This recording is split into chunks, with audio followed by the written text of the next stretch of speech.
Welcome to a podcast brought to you by the American Academy of Orthopedic Manual Physical Therapists. Our academy is a national organization committed to excellence in orthopedic manual physical therapy practice, education, and research, and we're here to explore a wide range of topics with you through interviews with content experts.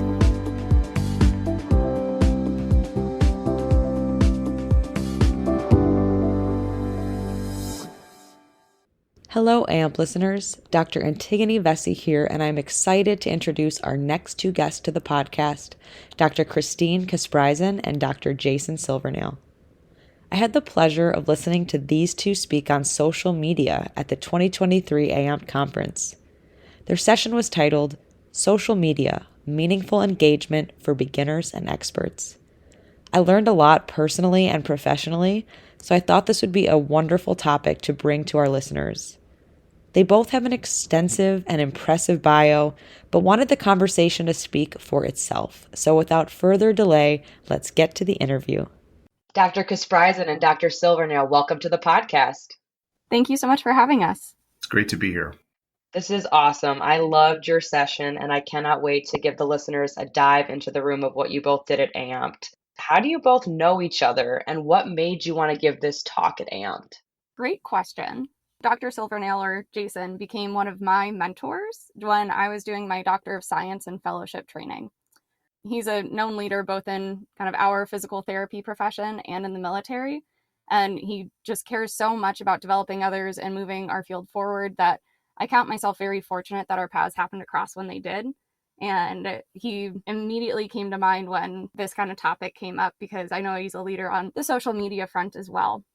Over the past several AMP conferences, there had been a lot of discussion amongst the leaders of our field on whether or not they use social media and kind of discussing hiring a professional social media advisor to help improve the presentation and following of AMP social media accounts. Those conversations got me thinking about how I use social media personally, how to use social media more effectively, and about how much of a return on investment AMP could expect to get out of hiring that professional help. Seeing as I stopped posting on social media regularly almost a decade ago, I figured the best way to help answer those questions was to employ the same tenets we apply in evidence-based medicine. So I decided to dig through the literature and see what, if any, evidence was available, and to seek the input of an expert in the field, which is where Jason came in. After bringing some of my questions up to Jason, I realized that if I had these questions, that I likely was not the only one, and this led us to putting together our proposal for a social media breakout session for the AMP 2023 conference. Yeah, that's pretty much how it went. I will tell you that over the last several years at AMP conferences and other places, there's a lot of talk about what people are hearing and reading about medicine, about PT, and about manual therapy in the social media space. And I think a lot of our members in AMP, they're very accustomed to being clinical experts, or they're accustomed to being experts in reading and disseminating research. And many of them are also published authors. But an area that they probably are not so comfortable with is telling their story on social media. And I think when we leave the social media space to others to write the narrative, we may not like what gets told. And I think the best way for us to make sure that as time goes on, our patients have access to low cost, low risk, non-invasive care that works, the kind of care that we do in physical and manual therapy, we have to be in this space to help influence it in a positive direction.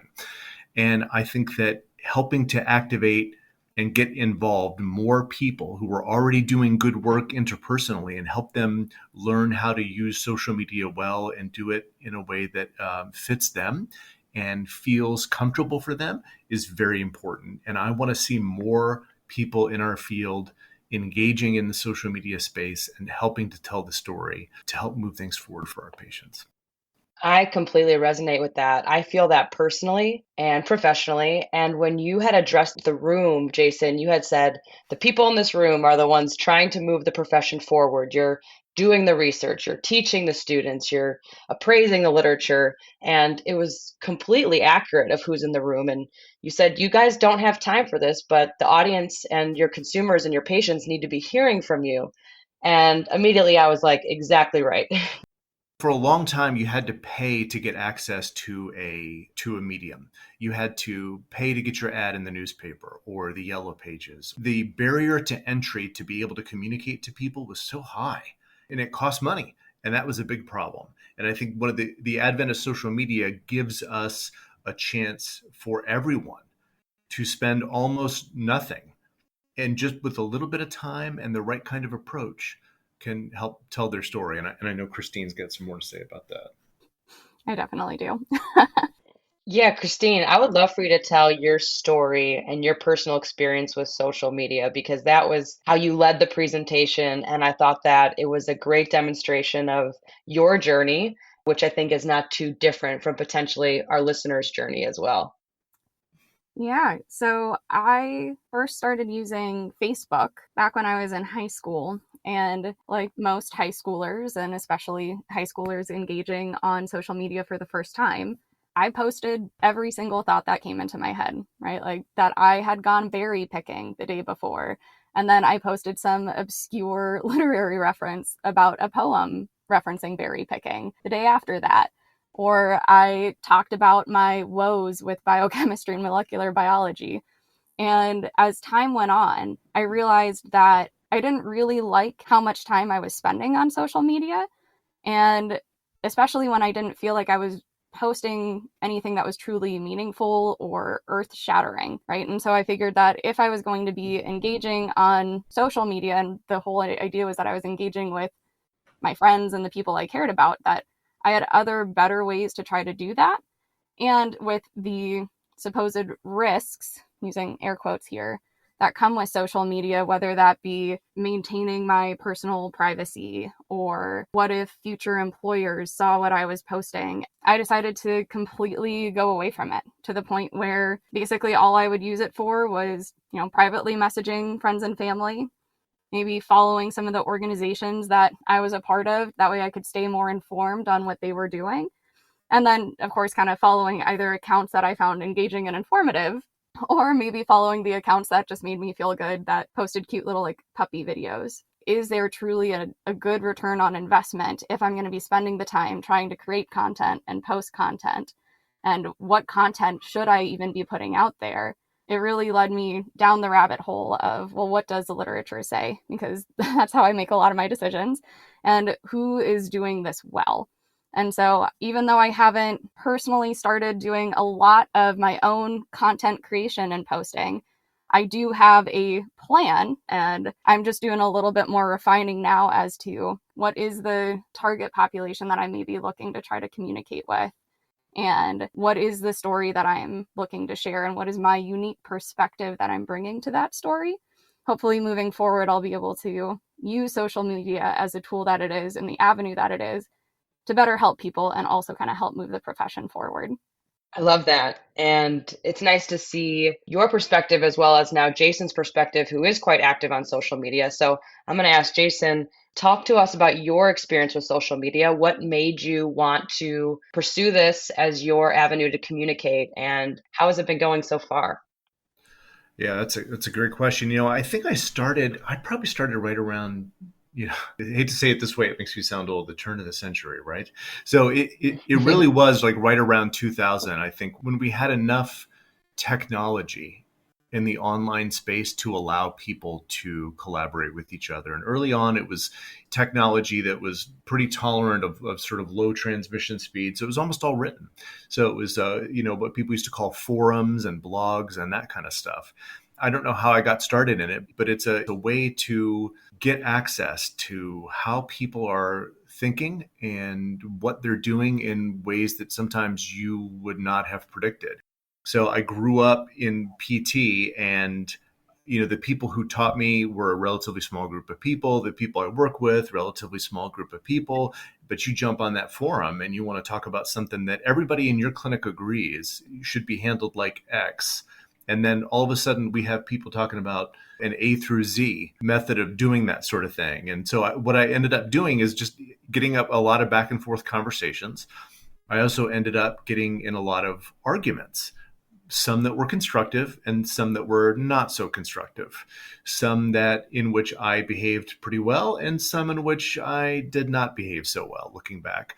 And I just learned a ton about how to communicate with people and how to share information in a way that would be most constructive over time. And I think that that really has only accelerated with the way things are changing now. We have so many more high bandwidth methods, and there's so much more in the area of video to do. And the tools to make that easier really fit in the palm of your hand with your smartphone. So it's pretty amazing. I think that my initial purpose was to find out more information and to grow as a clinician. And I've grown a ton based on what I've learned and seen on social media. I have social media mentors from years past whose actions that I kind of used as a template for my own behavior and how I improved with things. And I've sort of moved away from more strictly clinical things to more mindset and personal behavior, leadership and communication, and those kind of topics. And who knows, I may evolve into something else. But that's really the way it started. And for me, it started with those early forums, learning to argue and to deal with different perspectives. And that was really formative for me as I moved forward. Thank you for sharing that story. I think that it's nice to hear that experience. Why is it important that we engage in it? It clearly meaningful and has brought a lot to your life personally, but as a profession, why should we be engaging with social media? We need to be there because that's where people are. So, sometimes people ask me like, well, do you have an account at, and they'll name the latest social media platform that everybody's talking about that probably more young people than older people have an account for. And you have an account there? I'm like, yeah. And they said, well, why isn't that? I'm like, no, that's where people are. I want to be talking where people are. I want to be where the attention is. And it's not always going to be the same couple of apps. If we are going to influence positively what people think of when they think about physical therapy, when they think about manual therapy, when they think about what their options are for handling the kinds of problems that we can help them with, if we are not in the social media space, we're out of the conversation. We are leaving that field of battle. We are leaving that space to be filled with what other people have to offer. And sometimes that's okay. And sometimes it's not. Most of the things we do in PT, we treat functional problems and we do them in a way that is low cost and low risk and non-invasive. And when we leave the social media field to others, what we are doing is we are allowing pills, potions, and procedures, is we are allowing that narrative to be filled with higher risk, higher cost, and more invasive methods for our patients. And that's just on the physical therapy side. A big part of getting patients better access to the kind of care we provide is ensuring that the average person knows what a doctor of physical therapy is. And they can think of an example of one. And it's a positive representation of someone that they want to be associated with and someone that they see as an expert and someone who can help them. Building off of that, when I think of social media and trying to reach people, I think of the conversations that I have with my patients day in and day out. And I think of the conversations that I help facilitate between my students and their patients, and just the level of education we're able to provide and helping teach people how to advocate for themselves and what good care is and how to optimize kind of their wellness overall. I think that there are so many different ways that we can influence that, and the amount of healthcare literacy that is or is not there across kind of society is just daunting. And I think about, whenever one of my family members gets sick, like if my grandparents get hurt or they need some type of healthcare, my family calls me because they know that I'm the closest expert, even if it's not something that's directly physical therapy related, and they're looking for help navigating that. And if we could give people those tools a little bit better and they would know how to start navigating that, and a lot of the times maybe that is choosing PT first, right? Like social media is a great avenue to help people get those tools. That's a brilliant answer from you both. I relate to that as well. And one of the things that I was inspired to do from your talk is actually put my face on my own social media and start to think about exactly what you mentioned, Christine. What is the education that I'm providing to patients every day, multiple times a day? What are the recommendations I'm making? And how can I capture that in a video to reach a larger audience, since this is clearly what my patients and my friends and family have questions on. Can you speak to the importance of taking videos? Yeah. When I think about how to share this kind of information and how to be a positive force for our patients online, I would tell you that the simplest and most straightforward way to do that is to do it in the way that human beings are accustomed to communicating with each other, which is verbally and is face to face. And we have been telling stories for hundreds of thousands of years to each other. And we cannot sort of undo hundreds of thousands of years of evolution just in 15 years of Facebook. And I think that too many folks have this idea that social media brings the blank slate with it, and that we're all sort of recreated from nothing. And that just isn't the case. There are ways in which human beings have developed to communicate with each other and to absorb information and to interpret it. And so that's why I think the most effective way to do this is by recording yourself and your face and your voice as if you are talking to someone else, because it's the way that human beings are evolved to communicate. And it also puts you in a position that is going to be familiar to you as a speaker, because it's going to remind you or simulate for you what you do, as with Christine was saying when she talked about when she educates her patients or has a conversation with a colleague or something like that. It sort of simulates that exact same process. And not everybody really feels comfortable doing that or wants to put their face and their voice online, and that is perfectly okay too. We have got to have other ways to get engaged in that community. There are sites that you can do where all you do is write, like a blog post, for example. You can have an account where basically what you do is try to follow positive and influential accounts in our field or related ones, and share and repost that kind of information with some of your own written comments. So even if you don't feel comfortable with your face and voice, there are still ways to engage in social media in this same space and to be effective and to be an agent of positive change for our patients and our profession. That's a great answer and really inclusive and motivating for hopefully our listeners to get engaged in social media in the way that's most comfortable for them, and potentially that could evolve as they engage with it. Now, Christine, one of the things you did was you showed all of the different types of social media. And honestly, I did not even know there were that many, and also broke it down by who is using what platform. Could you relay that information? Because I thought it was really nice to hear both perspectives. Jason's perspective of get on everything so that you're at where people were at, but also if you were taking a more targeted approach, you could have some platforms with which to choose so that you were reaching your target audience. Absolutely. There's a lot of really good information on the types of platforms that are available and who's on which platform. However, I think before we can really dive into that, we need to have a shared definition of what social media is. And that definition has definitely evolved over the years. But in general, social media is any website, application, or online resource that facilitates engagement, social networking, and the sharing of information, knowledge, and opinions between individuals, between communities, and between business entities even. Some of the most common platforms for social media include YouTube, Facebook, Instagram, TikTok, LinkedIn, and even more.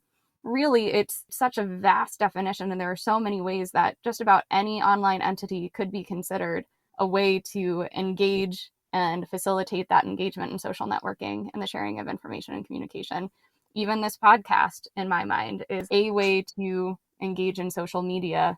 If we go to the data that we get from the Pew Research Center to figure out who's on which platform, we identify that YouTube and Facebook and Instagram even are the platforms that are used consistently across all demographic groups, from younger individuals to 65 plus, from those that are in rural communities versus more urban or cityscapes.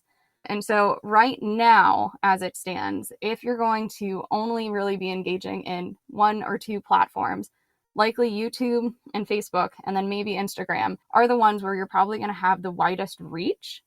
However, if you kind of dig a little bit deeper into that data, you do identify that those younger generations and younger individuals are the ones that are engaging and are utilizing kind of all of these newer social media platforms such as TikTok, Snapchat, Pinterest, Reddit, to name a few.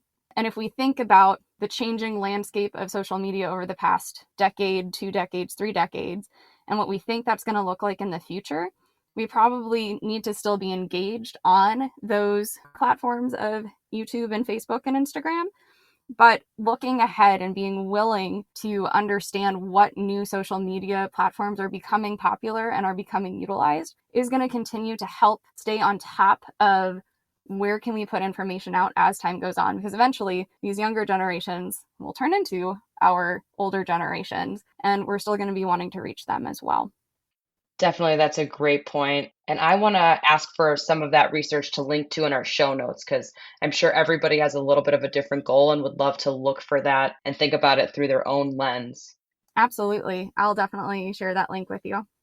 So let's do a little follow up on the idea of different social media platforms. And I think all that's super valuable, but I think it's important to keep in mind that every month or two there's a new platform, and each platform that comes out has the potential to be the next, YouTube or Facebook or something like that.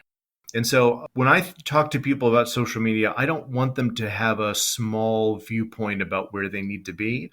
Once you've got a brief item ready for social media, it doesn't really take any more time to put it on one or two additional networks. So I think there's great value in trying to be in as many places as you possibly can, and based on what's popular at the time, by just being aware of it and doing a search as you would search for anything else. I've had a lot of accounts on different media platforms that just never went anywhere.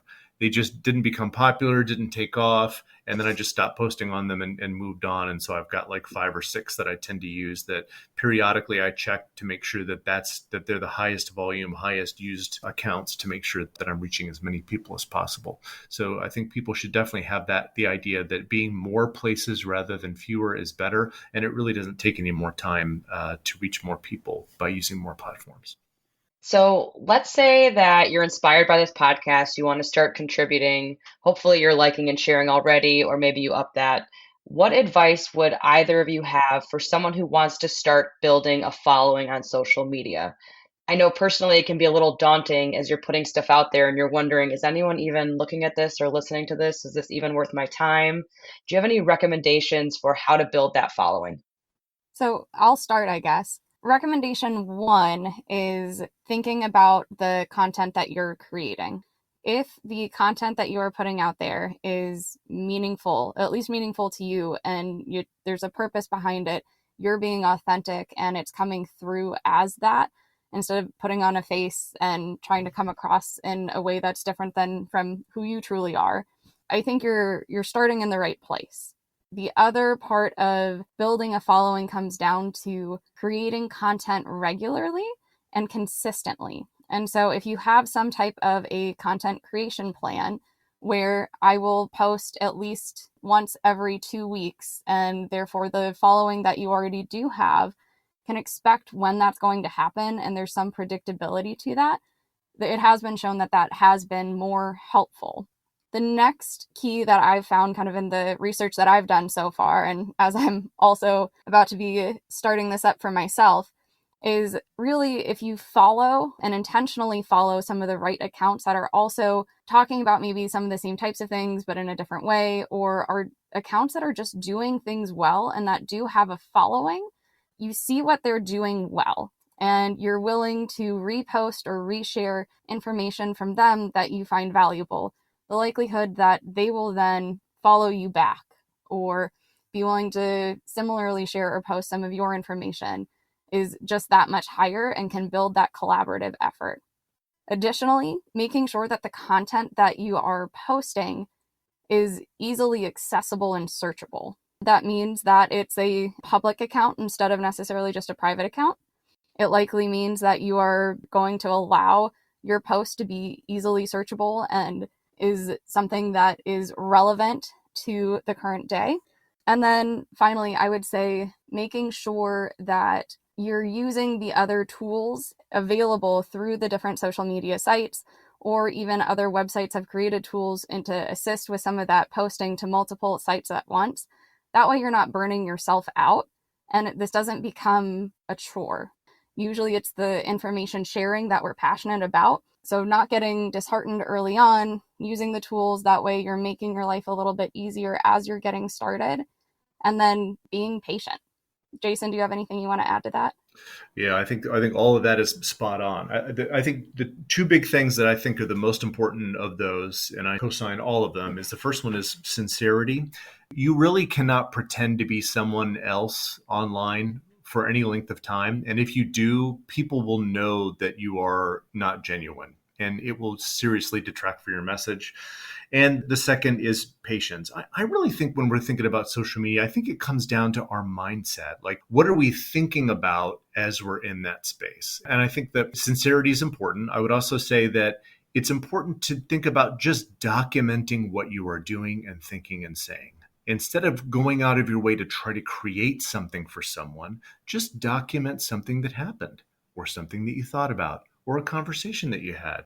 I'll have a conversation with someone and I'll think to myself, man, I really should do a video on that. And I'll just pick the camera up, which by the way is just my phone, flip it around, turn it on, and just start talking about a conversation I had with someone, right? And so that's the idea behind document, don't create. You're just documenting your life. As a practitioner or clinician, you have got unique insight and a unique perspective on what you do. Just think about this for a minute. If you're listening to this right now and you're a clinician, chances are good that you can think of an opinion you have about how to manage a clinical problem that you don't think is common, that you know that other people do it a different way, but that you do it your way. And you know you have a good reason for doing it. Just think about that for a minute. I'm sure whoever you are, you know exactly what I'm talking about right now. And the question is, next time you go to treat someone or use that approach, just flip the camera around and talk about it for 30 seconds. I think it's really important to think about volume over quality. I think that many of us grew up sort of expecting that things would be perfect. The captions have to be right and the lighting's got to be perfect and there's got to be zero background noise and all this other stuff. But everyone needs to know that that is not really the expectation on social media. When people are consuming a larger volume of material, their expectation for perfection goes down significantly. And it's the same thing here. We don't have to worry too much about making it look perfect as long as we're doing it on a regular enough basis that you've got comfort with it and you're just sort of documenting something that you're doing. Some of the things that I've done that have gotten the most views or been the most popular are ones that I planned the least, that I just flipped the camera around, said something about something that was happening that struck me a certain way and kind of moved on. I'm often surprised in how that works. I really want people to focus on the process of documenting what a doctor of physical therapy thinks about the world and how they help their patients, and be much less concerned with how many people do I have and do I have enough followers. And I think if you get into the process, that's really important. One of the people who's biggest on social media is an entrepreneur named Gary Vaynerchuk. And he started in social media on YouTube when it was one of the only platforms available. And his parents owned a liquor store. He created this channel called Wine Library TV. And he sat in his kitchen table with a cheap camera. And he would sample a new wine coming into his parents' store and talk about it a little bit. And that's it. And he tells the story about how he was doing that for 4 years, 2 to 3 times a week for 4 years before anyone said anything about him, before anyone started cheering, before he got popular at all. And so when Christine talks about patience, that's really important. If people are going to do this to try to get popular or to try to get followers, it's easy to be disappointed. If you're going to do it to try to make sure that you're documenting and helping to shape a narrative for patients and to help clinicians make better decisions in the clinic and for our patients, that's going to take you a long way toward being successful in social media, not just in the short term, but in the long term. I want to double down on that because I have tried to do social media, I'm going to say 3 times. Initially, trying to schedule everything out and being super analytical with it. And then after your talk, I honestly was like, I'm just going to show my work.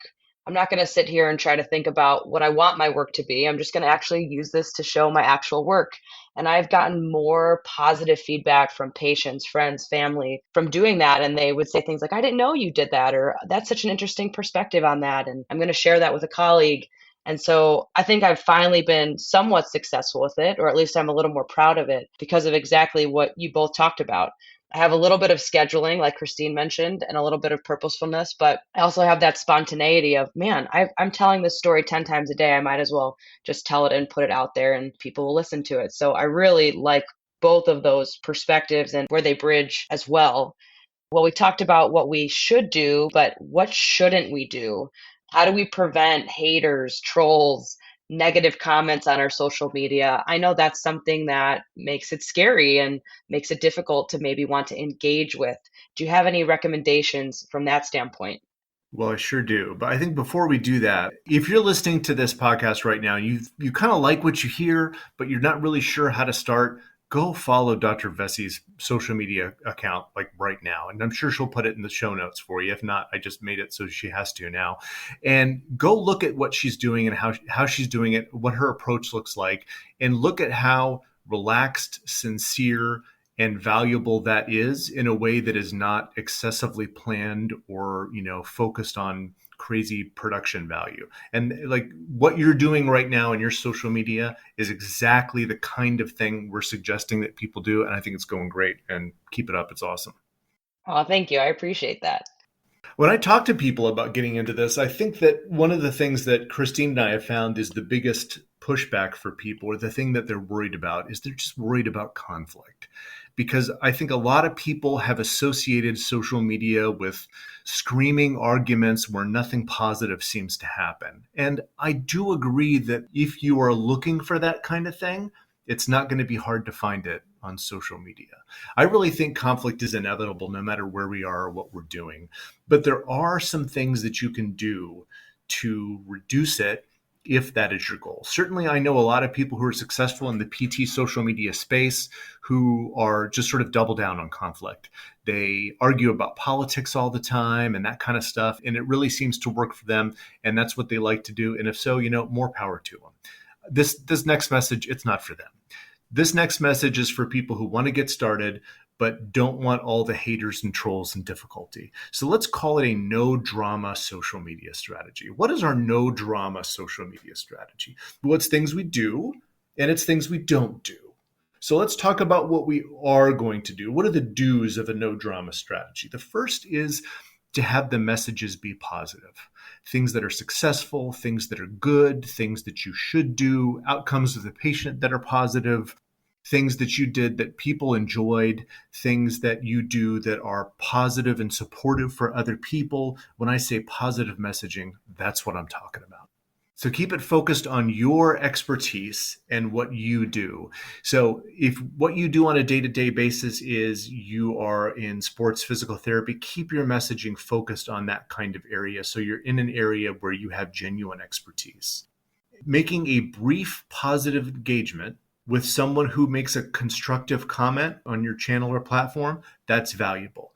One of the things you can do to get more attention and to have people follow and share is to respond to comments, but you've got to be careful which ones you respond to. So if someone says something positive or constructive about what you're doing, make sure that you have a brief positive interaction with them. If you're worried about anonymous, angry people, one of the things I suggest is that people use my rule of two. If I've got an anonymous account who makes two different comments on two different pieces of content of mine that are negative, I just block them. I don't report them. Reporting accounts is pointless regardless of the platform.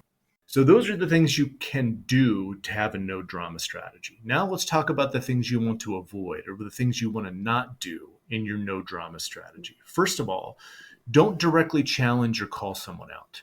Don't watch somebody else's video or piece of content and say, I disagree with that, and then make a video about how you disagree with them. That's designed to provoke conflict and a back and forth. Don't message disagreement with an approach or an option, or say negative things about some other system that someone else is using. Also, don't express opinions that are not related to your expertise. If you want to talk about, sports or politics or something like that, you can certainly do that. Some people are successful with it, but that brings with it a lot of conflict and back and forth. And the last one is do not ever be defensive. Defensiveness is always weak. That's just a general point in life as well as for social media. So an example of being defensive is you say something on social media, someone criticizes you, and you say, well, that's not what I meant. That's what defensiveness is.